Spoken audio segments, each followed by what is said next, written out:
ও কবিরাজ, তুমি কিতা বুঝছো যে আমি ভয় পাইলিছি? আমি ভয় পাইছি না, বুঝছো নি? তুমি আমার মেসেঞ্জার নক করছিলা, বুঝছো নি? আমি ভাবছিলাম যে যা, মানুষ এখন যদি ভালো হয়ে যায় বাদ দে, আমি বাদ দিলাইতাম আসলাম। যখন আমি ভিডিও ডিলিট করার গেছি, যে সময় দেখছি তুমি আমার মেসেজ অপশন আইয়া, বুঝছো নি, যে লাম্পা লাম্পা টেট দিছো, বুঝছো নি, আর আমি তোমার স্ক্রিনও না তুলিয়া পারলাম না।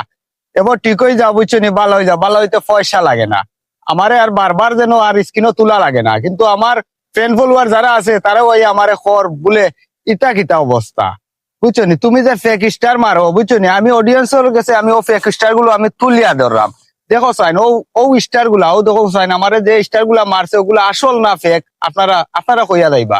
আমি যে ভিডিও তুলছি, আমি ভুল তুলছি না আশা তুলছি, কারণ সত্যের পথে লড়াই করিয়া যাইবো, বুঝছো নি? মৃত্যুর কোনো ভয় নাই, জন্ম মৃত্যু, বুঝছো নি, সবকিছু আল্লাহর হাতে।